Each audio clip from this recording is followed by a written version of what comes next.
Let us have another example for reversible reaction. Dear student, जब हम calcium oxide और carbon dioxide को react करवाते हैं तो कैल्शियम कार्बोनेट बनते हैं।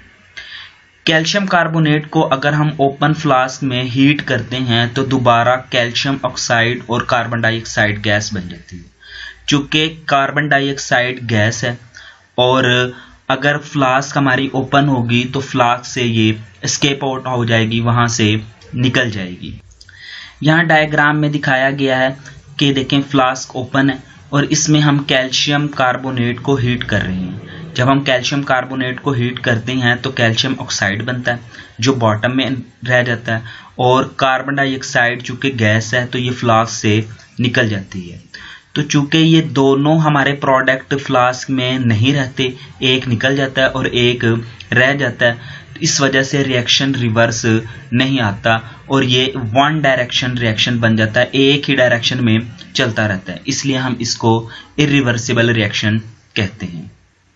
लेकिन अगर हम फ्लास्क को क्लोज कर देते हैं और फ्लास्क को क्लोज करने के बाद हम कैल्शियम कार्बोनेट को हीट करते हैं तो चूँकि फ्लास्क हमारी क्लोज है इसलिए इसमें कैल्शियम ऑक्साइड भी इसी में मौजूद रहेगा और कार्बन डाइऑक्साइड भी इसी में मौजूद रहेगी और ये दोनों आपस में रिएक्ट करके दोबारा से फिर कैल्शियम कार्बोनेट बनाना शुरू कर देंगे। इस तरह कैल्शियम कार्बोनेट डिकम्पोज होके कैल्शियम ऑक्साइड और कार्बन डाइऑक्साइड गैस बनाते रहेंगे और ये दोनों आपस में रिएक्ट करके कैल्शियम कार्बोनेट बनाने चाहिए और ये टू वे रिएक्शन बन जाएगा।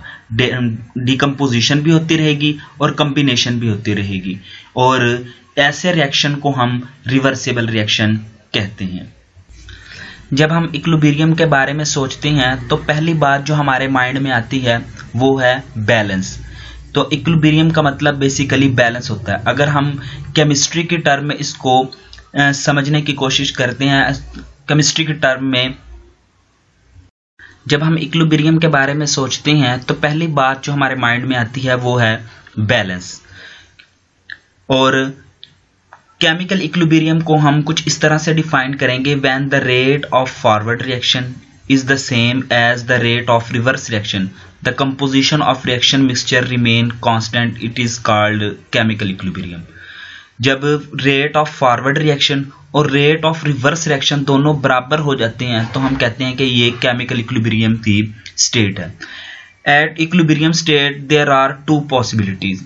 इक्विलिब्रियम की स्टेट में दो पॉसिबिलिटीज हो सकती हैं। नंबर एक स्टैटिक इक्विलिब्रियम और नंबर दो dynamic equilibrium. When reaction cease to proceed, जब रिएक्शन मजीद प्रोसीड नहीं होता, it is called static equilibrium. तो इसको हम स्टैटिक इक्विलिब्रियम कहते हैं। This happen mostly in physical phenomena. आमतौर पर ये फिजिकल फिनोमिना में रहते हैं। जैसा कि एक बिल्डिंग गिरने के बजाय खड़ी रहती है क्योंकि उस पर लगने वाली तमाम फोर्सेस बैलेंस होती हैं। A building remain standing rather than falling down because all the forces acting on it are balanced. When reaction does not stop, only the rate of forward and reverse reaction becomes equal to each other but take place in opposite direction. This is called dynamic equilibrium. जब कोई reaction ना रुके और सिर्फ इसके forward और reverse reaction के rate एक दूसरे के बराबर लेकिन मुखालिफ सीमत में हो तो ये डायनामिक इक्विलिब्रियम की हालत है। Dynamic mean reaction is still continuing. Dynamic का मतलब है रिएक्शन अभी तक जारी है। इक्विलिब्रियम की स्टेट पे रेट ऑफ फॉरवर्ड रिएक्शन बराबर होता है रेट ऑफ रिवर्स रिएक्शन के। इन reversible reaction dynamic equilibrium is established before the completion of reaction. अगर रिएक्शन रिवर्सिबल हो तो उसमें डायनामिक इक्विलिब्रियम की स्टेट रिएक्शन के कंप्लीट होने से पहले कायम हो जाती है। At initial stage the rate of forward reaction is very fast. जब रिएक्शन शुरू होता है, इनिशियल स्टेज में होता है, तो उस वक्त फॉरवर्ड रिएक्शन का रेट बहुत फास्ट होता है, बहुत तेज होता है। And the reverse reaction taking place at negligible rate, और रिवर्स रिएक्शन का रेट तकरीबन ना होने के बराबर होता है। But gradually forward reaction slows down and reverse reaction speed up. लेकिन वक्त के साथ साथ फॉरवर्ड रिएक्शन स्लो डाउन हो जाता है, उसका रेट स्लो हो जाता है, और रिवर्स रिएक्शन का रेट ज़्यादा हो जाता है, वो स्पीड अप। आइए इसी बात को हम एक ग्राफ की मदद से समझते हैं। इस ग्राफ में y एक्सिस के अलोंग रेट ऑफ रिएक्शन है और x एक्सिस के अलोंग टाइम है। तो हम रेट ऑफ रिएक्शन को टाइम के लिहाज से स्टडी करेंगे।